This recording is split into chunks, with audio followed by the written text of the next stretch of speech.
سب سے پہلے حضرت مفکر اسلام شہزادہ غوث اعظم ڈاکٹر پیر سید عبد القادر جیلانی شاہ صاحب کی ویڈیوز کو حاصل کرنے کے لیے جیلانی میڈیا کے یوٹیوب چینل کو سبسکرائب کریں اور بیل آئیکن کلک کریں۔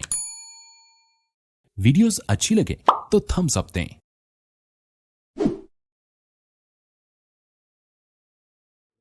الحمدللہ وکفا وسلام علی عباده الذین اصطفا خصوصا علی محمد المصطفى وعلى آلہ واصحابہ اولی الصدق والصفا اما بعد فقد قال اللہ تبارک وتعالی جل جلالہ فی القرآن المجید والفرقان الحمید اعوذ باللہ من الشیطان الرجیم بسم اللہ الرحمن الرحیم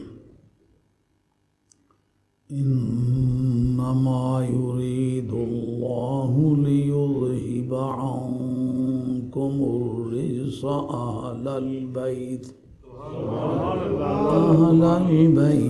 ویطہرکم تطہیرا صدق اللہ مولانا العظیم وبلغنا رسوله النبی الکریم ونحن على ذلك من الشاہدین والشاکرین والحمد للہ رب العالمین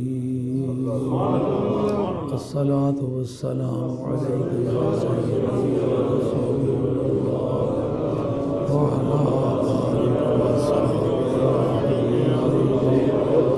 الصلاة والسلام علیک یا سیدی یا رسول اللہ وعلی آلک واصحابک یا حبیب اللہ۔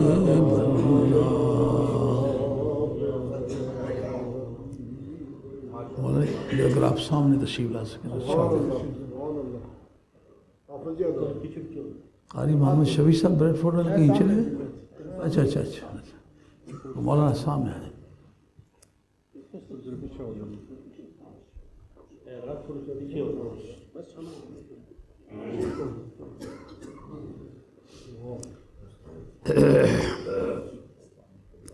حاضرین کرام،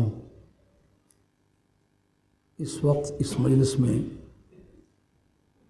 سننے کے بجائے ذوق تقریر رکھنے والے لوگوں کی تعداد ابھی خاصی مناسب ہے۔ اگر یہ دوستوں کا انتظامی دباؤ نہ ہو تو میرے مقابلے میں بولنے کا ذوق جن کا زیادہ تیز و ترار ہے وہ موجود ہے، میں ان کو چانس دیتا کہ وہ بات کرتے ہیں۔ میں تو اب ایک عمر رسیدہ آدمی ہو گیا ہوں، تو جب تک مجھے کافی زور سے مجبور کر کے بات کرنے کو نہ کہا جائے، عام نارمل حالات میں جو فطرت انسانی میں ایک ایکسائٹمنٹ ہوتی ہے، بے چینی ہوتی ہے بات کرنے کی، وہ نہیں رہی۔ مدتیں بیتی ہیں، عمر گزری ہے اسی دشت کی سیاحی میں۔ اب دین کی ضرورت کے لیے تو بھولتا ہوں، لیکن ایسا جو کوئی انفوان شباب کی زکوٰۃ ہوتی ہے وہ نکالنے کی پوزیشن میں نہیں ہوں۔ خاتون جنت کا ذکر پاک ہے، اس کے کرنے کے لیے آدمی کے اندر خود بھی بڑی طہارت اور بڑا تقدس چاہیے۔ جو فطرتاً اور اصولاً میں اس اہلیت کا آدمی نہیں ہوں، ایسے قوم کو غلط فہمی میں مبتلا کرنا یہ خدا پرستی نہیں ہے۔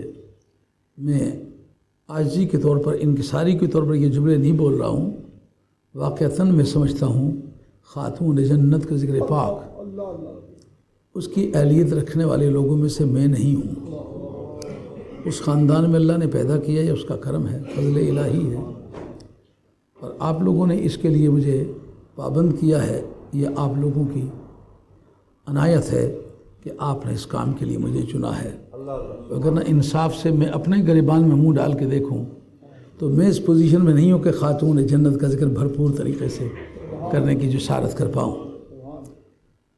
قرآن مجید کی ایک ناتمام آیت میں نے پڑھی ہے سورہ احزاب سے، اور اس کے اندر ہے انما یرید اللہ، صرف اللہ کی مرضی ہے۔ یہ ترجمہ یاد رہے گا؟ قواعد عربیہ میں یہ فن بلاغت کا مسئلہ ہے قصر، جس کو ناوی حصر کہتے ہیں۔ طرق قصر میں انما سے جو قصر آتی ہے جملے فعلیے پر آئے یا جملے اسمیے پر آئے، جزو اول مقصور ہوتا ہے، جزو ثانی مقصور علیہ ہوتا ہے۔ جزو اول ہے یریدو، ارادہ کرتا ہے، تو قصر کے کیا معنی ہے؟ اس کی نفی کر کے سب سے ایک کے اندر اس کو بند کر دینا، اس کا نام قصر ہے۔ جیسا آپ کہتے ہیں لا الہ الا اللہ، الوہیت کی سب سے نفی کر کے اللہ کی ذات میں بند کر دینا، صرف اللہ اللہ ہے، یہ قصر کا مفہوم ہے۔ تو قواعد کے مطابق معنی یہ بنے گے صرف اللہ کی مرضی ہے۔ جو جزو ثانی ہے نا، اس پر آپ صرف کا اضافہ کر دیں، ترجمہ قواعد کی روح سے بالکل فٹسٹ ہو جائے گا۔ پہلا جزو ہے یریدو ہے نا، دوسرا اللہ ہے نا، اس کا معنی یریدو کو بند کر دیں اللہ میں، یعنی صرف اللہ کی مرضی اور کسی کی مرضی نہیں، صرف اللہ کی مرضی ہے۔ لِیُذْهِبَ عَنْکُمُ الرِّجْسَ، تاکہ تم سے ناپاکیزگی کو دور رکھے۔ ہاں، تحصیل حاصل کی جو برائی کرتا ہے وہ آدمی اسی ذوق سے کرتا ہے، وہ سمجھتا ہے پہلے ان میں کوئی برائی تھی، اور یہ ترجمہ قطعاً حرام ہے۔ کتاب اللہ اور سنت رسول اللہ کی روشنی میں اور تواتر امت کی روشنی میں یہ ترجمہ کرنا حرام ہے کہ ان میں کوئی ناپاکیزگی تھی۔ اہدنا الصراط المستقیم میں اگر کوئی کہے سرکار کیا پڑھا کرتے تھے، یہی پڑھا کرتے تھے نا کہ مجھے سیدھا راستہ دکھا، تو جس وقت یہ جملہ سرکار بولا کرتے تھے اس وقت یہ قیاس کرنا صحیح ہے کہ سرکار اگر پہلے ہدایت پر ہوتے تو یہ دعا نہ مانگتے کیونکہ تحصیل حاصل لازم آتی ہے؟ نہیں صحیح، بہت جواب ہے، خوبصورت۔ جو کہا الذین آمنوا وجاہدوا فی سبیل اللہ لنہدینہم سبلنا، جن لوگوں نے ہمارے راستے میں ایمان کی دولت پائی ہے، جہاد کیے ہیں، ہم عنقریب ان کو سیدھے راستوں کی رہنمائی فرمائیں گے۔ اس کا معنی یہ ہوگا کہ پہلے گمراہی میں تھا، جب ایمان بھی لا چکے، راہ مولا میں جہاد بھی کر چکے، ہدایت کس کا نام ہے؟ نہیں، دراصل قصہ یہ ہے ستاروں سے آگے جہاں اور بھی ہے، ابھی عشق کے امتحان اور بھی ہے۔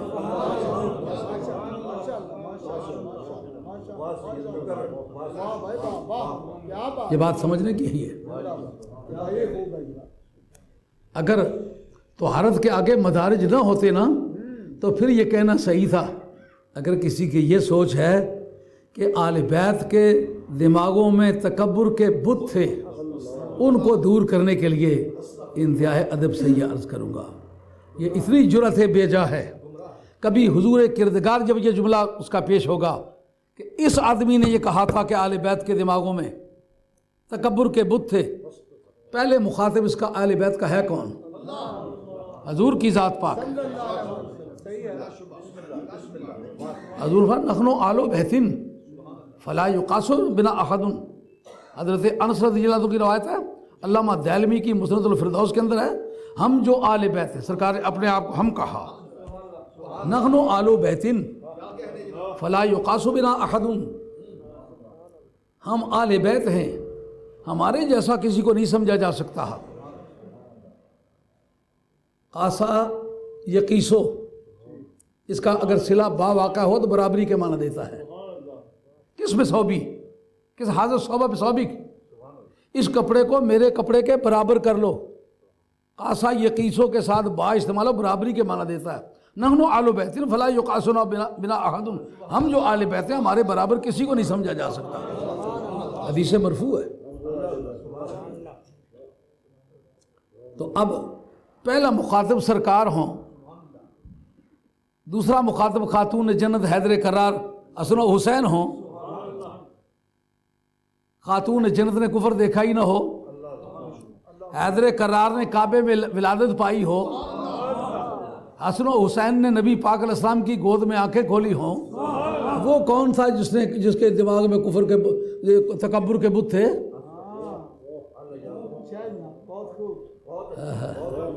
سمجھنے والی بات ہے۔ تکبر ایک ایسا گناہ ہے جو مخلوق میں سب سے پہلے یہی گناہ کیا گیا ہے۔ دانہ گندم کھانے کا معاملہ بعد میں ہوا ہے، یہ تکبر کا معاملہ یہ پہلے ہو چکا ہوا ہے۔ معلومات سب سے زیادہ سنگین جس سے توبہ کی توفیق بھی سلب ہو جاتی ہے، آج تک وہ توبہ نہیں کر سکا، اس کفر کی، اس گناہ کی، اس برائی کی نسبت آل بیت کی طرف کرنا اور کہنا یہ ان کے دلوں دماغوں میں تکبر کے بت تھے، ان کو اللہ تعالیٰ نے دور کیا، یہ قطعاً غیر اسلامی ترجمہ ہے، یہ ترجمہ کرنا شرعاً حرام ہے۔ کسی آل اللہ نے آج تک یہ ترجمہ کبھی نہیں کیا۔ لِیُذْهِبَ عَنْکُمُ الرِّجْسَ، تاکہ تم سے ناپاکیزگی کو دور رکھے۔ اہل البیت، اصل میں یا اہل البیت، یہ بلاغیوں نے اس پر بحث کی ہے کہ کلام کے جو اقسام ہیں، ایک مساوات ہے، ایک اتناب ہے، ایک ایجاز ہے، یعنی جتنے الفاظ ضرورت ہوں، جتنے معنی ضرورت ہوں اتنے الفاظ لائے جائیں، اس کا نام ہے مساوات۔ جتنے معنی ضرورت ہوں اس سے زیادہ الفاظ لگائے جائیں، اس کا نام ہے اتناب۔ جتنے معنی ضرورت ہیں اس سے کم الفاظ لائے جائیں، اس کا نام ہے ایجاز۔ ایجاز کی متعدد وجوہ ہیں، ایک وجہ اس میں سے یہ ہے کہ جس وقت محبوب کی بات کرتے وقت عشق کی سینہ زوریاں عمل میں آئیں، اس وقت الفاظ کاٹ دیے جاتے ہیں، اصل مدعا کہہ دیا جاتا ہے۔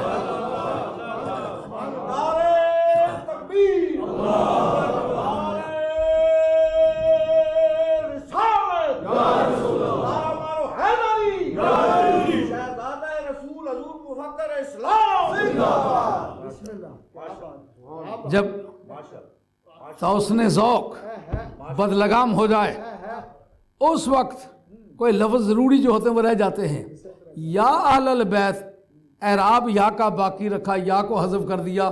معلوم ہوا پروردگار عالم نے ذوق کی تعلیم دی۔ خاندان نبوت کے بارے میں محبت کی بات کرنا چاہو تو تمہارے طبیعت کے اندر ایک بے تابی اور ایکسائٹمنٹ ہونی چاہیے۔ یا اہل البیت کہنے کی بجائے اہل البیت کہہ دیا، یا کو حذف کر دیا۔ یہ محبت کا مزاج ہے۔ وَيُطَہِّرَکُمْ تَطْہِیرًا، اور تمہیں پاک کر دے ایسا پاک کہ جیسا پاک کرنے کا حق ہے۔ میری ایک تقریر ہے دوستوں کے پاس، غالباً 2 گھنٹے سے زیادہ کی ہے، تطہیراً پر جو تنوین ہے نا، اس پر گفتگو کی ہوئی ہے۔ لیکن آج چونکہ خاتون جنت موضوع گفتگو ہے، تطہیراً میں جو تنوین ہے یہ تنوین تعظیم ہے، تکبیر ہے، تقسیم ہے، 3 پہلو ہیں اس کے۔ لیکن اس پر گفتگو نہیں کرتے۔ وہ جس لفظ پر آئی ہوئی ہو، ایک تو یہ ظاہر کرتا ہے کہ اس کا والیوم بہت بڑا ہے، دوسرا اگر وہ متعدد افراد ہو، اس کے کئی فرد ہو سکیں تو اس کا معنی ہے اس کی گنتی بھی اتنی زیادہ کہ کوئی گنتی اس پر صادق نہیں آ سکتی۔ یہ تکثیر کے معنی ہے۔ اور تعظیم کے کیا معنی؟ اس کی صرف کثرت اور بڑائی کو مد نظر نہیں رکھنا، سبل کر قدم رکھنا، عاشق و راہ محبت ہے، کہیں ایسا نہ ہو سارا سفر بیکار ہو جائے، پھونک پھونک کے قدم بھی رکھنا ہے۔ لیکن آج اس موضوع پر گفتگو نہیں، آج حضرت سیدہ خاتون جنت سلام اللہ علیہ کی ذات بابرکات پر گفتگو ہونے والی ہے۔ اس میں سیدۃ عالم علیہ الصلوۃ والسلام کا جو اپنا مزاج ہے نا، اس کو پہلے مد نظر رکھا جائے گا، کیونکہ کائنات میں جتنی فضیلتیں تقسیم ہوئی ہیں، سرکار کے مزاج کو نکال کے کسی کو فضیلت نہیں ملی، یہ بات یاد رکھنے کی ہے۔ سرکار کی طبیعت، سرکار کا مزاج، سرکار کی خوشی، لا و رب العرش، جس کو جو ملا ان سے ملا۔ بٹتی ہے کونین میں نعمت رسول اللہ کی، یہ اعلیٰ حضرت رحمۃ اللہ کا کلام ہے۔ اعلیٰ حضرت رحمۃ اللہ میں یہ خوبی ہے کہ ان کے شعر و شاعری میں کوئی بات بے سند نہیں ہوتی۔ واللہ یوتی وانما انا قاسم، بانٹتا اللہ میں، دیتا اللہ، تقسیم میں کرتا ہوں. لیکن قاسم جو ہے یہ اس میں فاعل ہے، اس میں فاعل ناویوں کے نزدیک مضارع کے معنی میں ہوتا ہے. تو فعل کون سا ہے؟ لازم ہے کہ متعدی؟ ٹرانزٹیو ہے یا انٹرانزٹیو؟ ٹرانزٹیو فعل ہے. جس وقت فعل متعدی ذکر کیا جائے تو مفعول ذکر نہ کیا جائے اس میں اطلاق اور عموم ہوتا ہے. میں تمہیں دوں گا، یہ نہ بتایا کیا، تو بھئی کچھ بھی ہو سکتا ہے. ہاں، یہ کہنا کہ اللہ دیتا ہے میں بانٹتا ہوں. اور ایک مرتبہ بچہ سدا میں بہت کم عمر تھا، داڑھی ابھی نہیں آئی تھی، تو وہ ایک بزرگ اٹھے، انہوں نے کہا یہ حدیث جو ہے یہ مشکات شریف میں کتاب العلم میں آئی ہوئی ہے، تو اس کا معنی اللہ علم دیتا ہے میں علم بانٹتا ہوں. میں نے کہا یہ مشکات جو ہے اس کے لکھنے والے کی تاریخ پتہ ہے کون سی تاریخ ہے؟ وہ گھبرائے، صاحب مشکات کے لکھنے کی تاریخ ہی پتہ نہیں. میں نے کہا 737 میں بتا دیتا ہوں. تو 737 پہلے کسی باب میں یہ لکھی ہوئی ہے کہ نہیں؟ بخاری شریف میں اس باب کی پابندی کوئی نہیں ہے. اگر آپ یہ سمجھتے ہیں کہ باب کی پابندی کی وجہ سے مضمون پابند ہو گیا تو پھر یہ معنی ہوں گے کہ رب دیتا بھی صرف علم ہی ہے، باقی کچھ نہیں دیتا. اگر رب کے دینے پر کوئی ریسٹرکشن نہیں ہے تو سرکار کے بانٹنے پر بھی کوئی ریسٹرکشن نہیں ہے.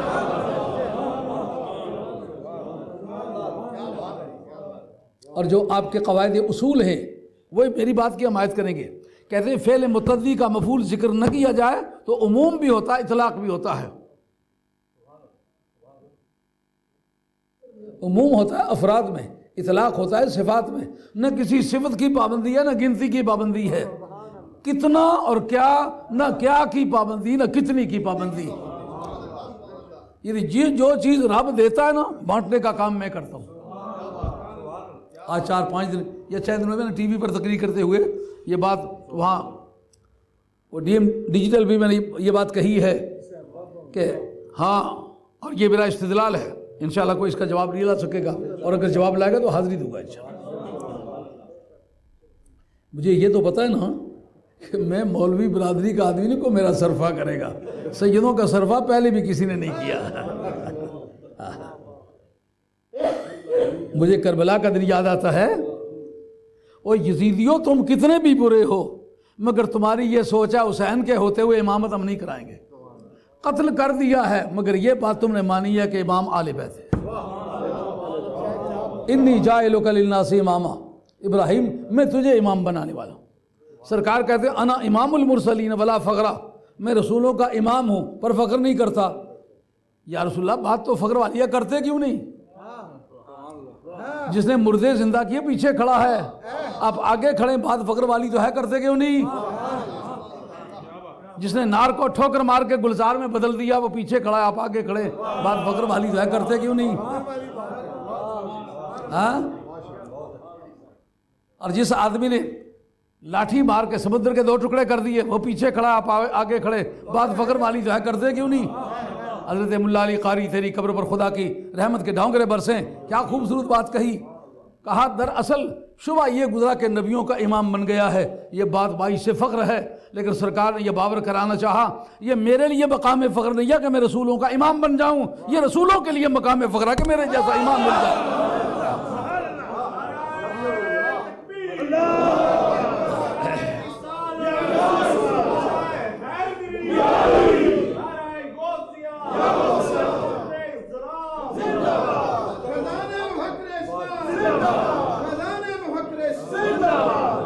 امامت در جبین ما نوشتن، امامت ہمارا مقدر ہے لیکن یہ خدا کے فیصلے ہیں. پر اگر سید کا پاؤں ذرا پھسلے تو صرفہ کسی نے نہیں کرنا. اس لیے میں پہلے اپنے ہتھیار جو ہیں جوڑ کے رکھتا ہوں، بعد میں بات کرتا ہوں. مجھے پتہ ہے کہ مجھے کسی نے معاف نہیں کرنا. جب پھر آئے گا کوئی، آج تک 28 برس ہو چلے نا، جتنے آدمی مقابلے میں آئے ہیں پھر آمنے سامنے رہے ہیں، چھپ کر یہ وقت گزارا. یہاں جو مناظرہ ہوا تھا نا، ایک بزرگ جا کر لاہور میں کہنے لگے اور جی شاہ صاحب کو شکست ہو گئی تھی. میں نے کہا کتنا خوبصورت جملہ. ایک آدمی اٹھا ہمارے مریدوں میں، انہوں نے کہا کتنا خوبصورت جملہ ہے کہ جیت کے بھاگ آئے ہیں.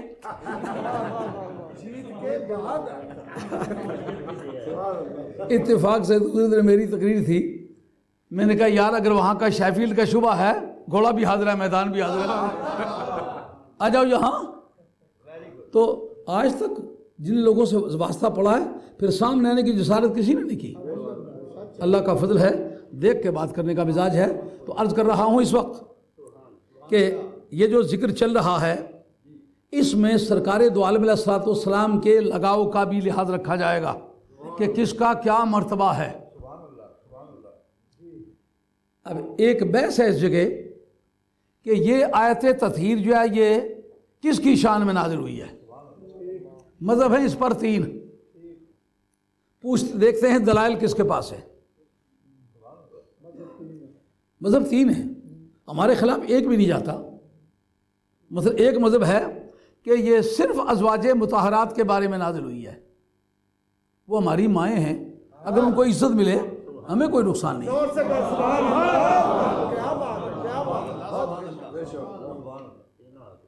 یہ حسنین کریمین کے بارے میں، خاتون جنت کے بارے میں، مولا مرتضیٰ کے بارے میں، سید الانبیاء کے بارے میں، پنجتن پاک جن کو کہتے ہیں ان کے بارے میں نازل ہوئی ہے، اس کے سوا کسی کے بارے میں نازل نہیں ہوئی۔ یہ ترجمہ کیا ہے چشمے مارو روشن دل ماشاءاللہ، یہ بھی ہمارے لیے محترم شخصیتیں ہیں، ہمارا ملجا و ماوا ہے۔ اچھا جی، یہ حضور کے ازواج مطہرات کے بارے میں بھی نازل ہوئی ہے، پنجتن پاک کے بارے میں بھی نازل ہوئی ہے، اور حضور کے جو جدی ہیں ان کے بارے میں بھی نازل ہوئی ہے، ہمیں اس سے بھی کوئی اختلاف نہیں۔ لیکن دیکھنا یہ ہے کہ دلائل کس کے پاس ہیں۔ آئیے دلائل پیش کرتے ہیں۔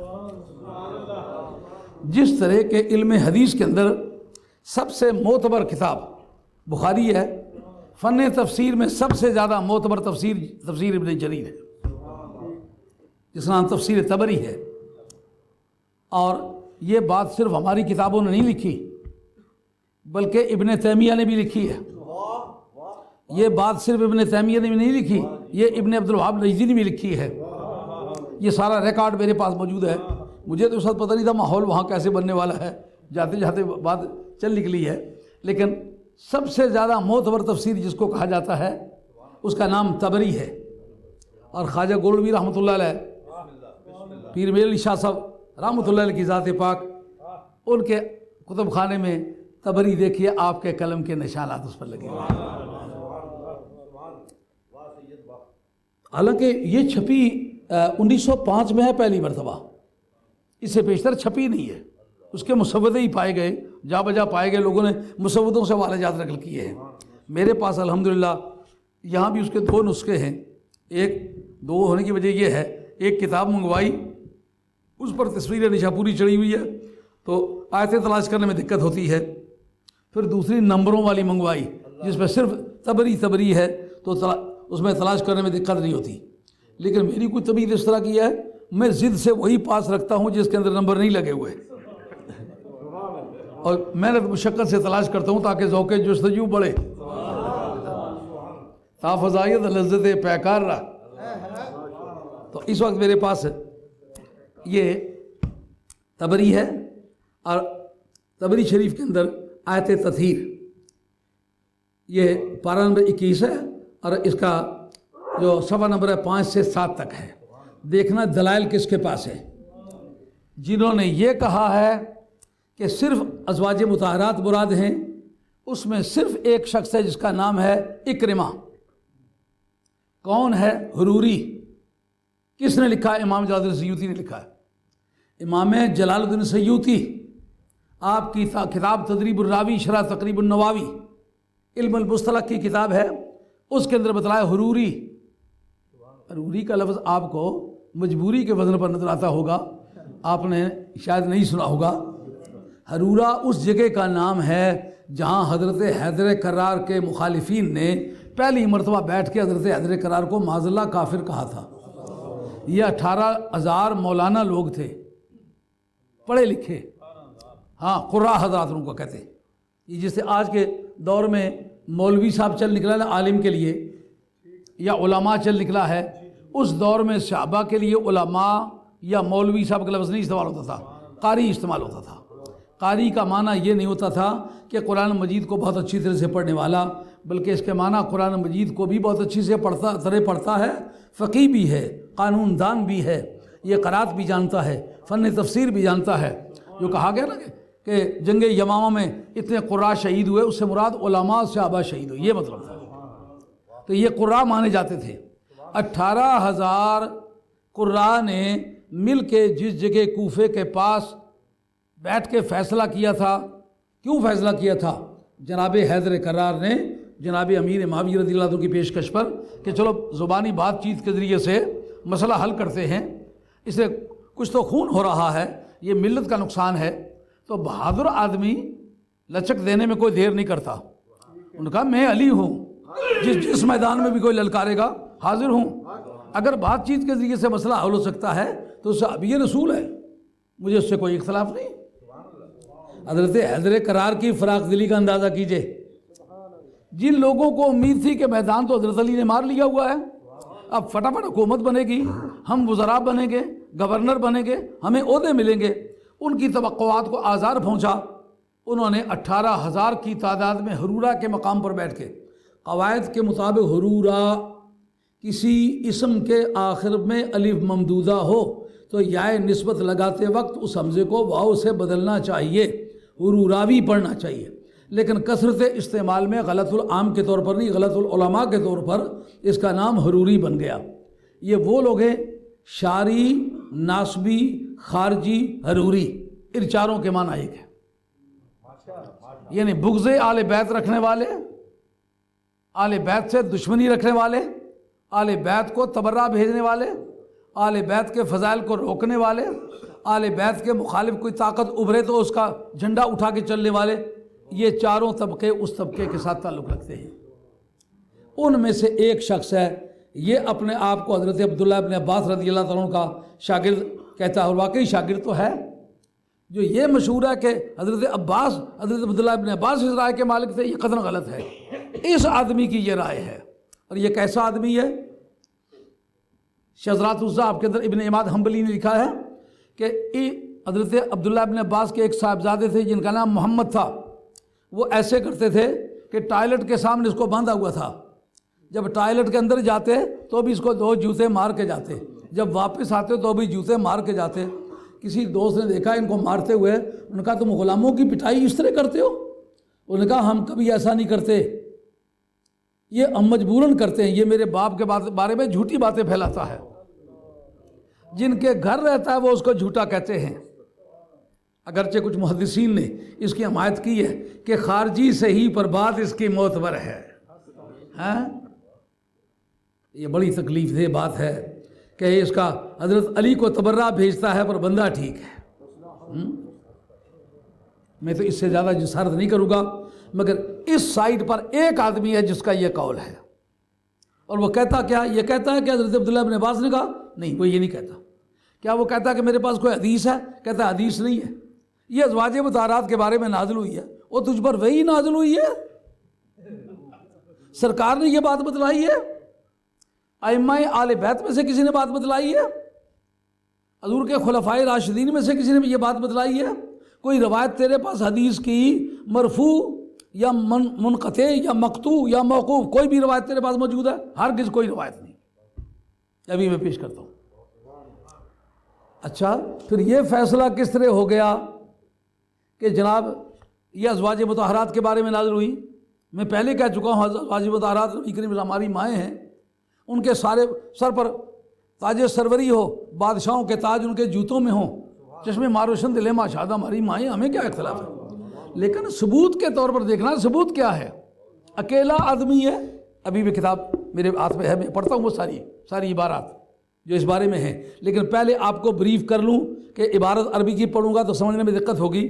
ہر حدیث پر 16 روایتیں ہیں جناب مرفوع، سرکار خود فرماتے ہیں یہ میرے حق میں نازل ہوئی ہے، علی کے حق میں نازل ہوئی ہے، فاطمہ کے حق میں نازل ہوئی ہے، حسن کے حق میں نازل ہوئی ہے، حسین کے حق میں نازل ہوئی ہے۔ لکھنے والا وہ ہے جس کا نام طبری ہے۔ 16 روایتیں سرکار کی زبان کی ہوں، ان کو کوئی نظر انداز کر کہے میں مفسر ہوں، یہ قیامت کا جو فیصلہ ہے نا، آنے والا، قیامت گزر نہیں گئی، ابھی آنے والی ہے۔ اس جگہ یہ پیری پوری یا صوفیت یا مولویت، اس کا کچھ نہیں بچے گا۔ آل بیت رسول کے بارے میں ایمانداری سے بات کرو، 16 روایتیں گنتی کے نمبر میرے لگے ہوئے ہیں، اور اس کے مقابلے میں ایک بات ہے اکرمہ کی جو کہتا ہے یہ ازواج مطہرات کے بارے میں، وہ کوئی قرآن مجید کی دوسری آیت اس کی حمایت کرتی ہے؟ نہیں، دوسری حمایت نہیں کرتی۔ اچھا دوسری حمایت نہیں کرتی تو کیا اس آیت کے اندر کوئی لفظ ایسا ہے جو معنی یہ دے؟ کہتے ہیں یہ کانٹیکسٹ، سیاق اور سباق، پہلے بھی ذکر ازواج مطہرات کا ہے، پیچھے بھی ذکر ازواج مطہرات کا ہے، تو یہ درمیان میں یہ جملہ کیوں آ گیا ہے؟ یہ انہی کے بارے میں ہے۔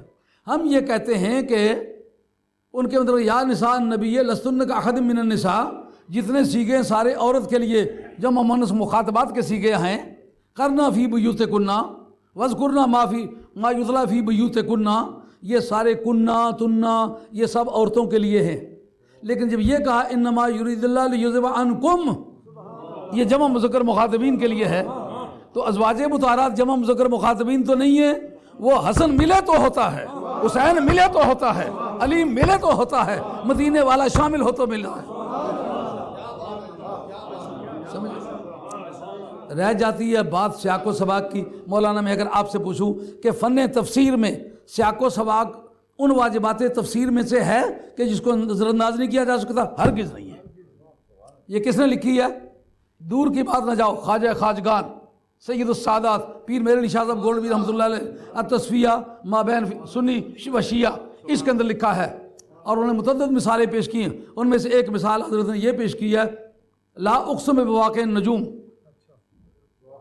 وَإِنَّهُ لَوْ تَعْلَمُونَ لَقَسَمٌ عَظِيمٌ، ان کا إِنَّهُ لَقَسَمٌ عَظِيمٌ، یہ ایک جملہ ہے، لَوْ تَعْلَمُونَ یہ جملہ معترضہ ہے، اگر تم جانو تو، اور قریب آ جائیے آپ ساوی لے کے مطالعہ کریں، إِنَّ الَّذِينَ كَفَرُوا سَوَاءٌ عَلَيْهِمْ أَأَنذَرْتَهُمْ أَمْ لَمْ تُنذِرْهُمْ لَا يُؤْمِنُونَ، إِنَّ الَّذِينَ كَفَرُوا لَا يُؤْمِنُونَ، إِنَّا حرف حروف مشبہ بالفعل ہے، الذین الصلہ میں موصول یہ اس کا اسم واقع ہوا ہے، لا یؤمنون اس کی خبر واقع ہو گئی ہے، لیکن سواء علیہم انذرتم یہ کیا ہے کہ یہ جملہ معترضہ ہے، نہ اس کا سیاق سے کوئی تعلق ہے نہ سباق سے تعلق ہے۔ سمجھ آئیے بات؟ اور سورہ حج کے آخری آیات میں نے وہ نشانات لگائے ہوئے تھے، تو یہ پتہ نہیں تھا کہ آج یہ بات چل نکلے گی، لیکن وہ ایسا ماحول بن گیا کہ بات چل نکلی ہے۔ اس کے اندر 3-4 آیتیں ہیں مستقل، نہ ان کا سیاق سے تعلق ہے نہ سباق سے تعلق ہے۔ انہوں نے بتایا کہ یہاں یہ امر واضح کرنا مراد ہے کہ تفسیر کے ضروریات میں سے سیاق و سباق نہیں ہے، سیاق و سباق کو مد نظر رکھا جاتا ہے، یعنی پہلے کدھر سے آ رہے ہیں آگے کدھر جانا ہے یہ بڑی چیز، بڑی ضروری چیز ہے۔ مثلا آپ آ رہے ہیں کہ اس پر موٹر وے پر، لیکن آپ کے ذہن سے یہ بات نکل گئی ہم کدھر سے آ رہے ہیں، کدھر جانا ہے، پھر اس موٹر وے کی شناخت کیا رہے گی؟ تفسیر کے اندر یہ ایک ضروری چیز ہے، مگر یہ آخری موقوف علیہ نہیں ہے کہ اس کو نکالے تو تفسیر نہ رہے۔ یہ مثالیں آپ کے سامنے پیش کی ہیں۔ اس سے ممکن ہے پہلی آیتیں اور بعد میں آیتیں آپس میں کنیکٹڈ ہوں اور یہ جملہ معترضہ کے طور پر ہو، جیسا کہ قرآن مجید میں جا بجا ہے۔ پر کسی جگہ ایک بات کے ثبوت میں سرکار کی 16 روایتیں کیوں آئیں؟ یہی بتانا مراد ہے کہ اس کا کانٹیکسٹ ممکن ہے، تم دیکھو تو وہ نکل آئے کہ پہلے بھی عورتوں کا ذکر ہے، پیچھے بھی، کہ اگر عورتوں ہی کا ذکر مراد ہوتا تو لیذھب عنکم نہ آتا، ویطہرکم نہ آتا، لیذھب عنکن نہ آتا۔ آگے بات خیال شی میں پہلی بات کہ ازواج مطہرات کے حق میں نازل ہوئی ہے یا پنجتن پاک کے بارے میں نازل ہوئی ہے۔ آج تو لفظ پنجتن پاک بولا جائے تو اس طرح ہے کہ جیسے شجرہ ممنوع ہے، اس کے قریب گئے تو جنت سے نکال دیں گے۔ آج یہ بھی آپ کے سامنے پیش کرتے ہیں کہ یہ تو وہ بات ہے جی، یہ شیعہ کا کلمہ ہے۔ شیعہ اگر خدا کو خدا کہہ دے تو آپ کہیں نہیں، ہم خدا نہیں گھاٹ کہیں گے، اس کو رام کہیں گے، نہیں۔ حضرت نبی کریم علیہ السلام نے 10ویں محرم کا جب روزہ رکھا تو سرکار کے صحابہ نے عرض کیا یا رسول اللہ یہ تو یہودیوں کی عبادت ہے، تو آپ نے کہا ان کی مخالفت کرو۔ کہا مخالفت ممنوعات میں کرنی ہے، جو خدا کی تائید کے مسائل ہیں اس میں ان کی مخالفت نہیں کرنی۔ بھائی بات سمجھ میں؟ تو اب تیسرا مسئلہ کون سا ہے کہ تیسرا یہ سب کے بارے میں نازل ہوئی ہے،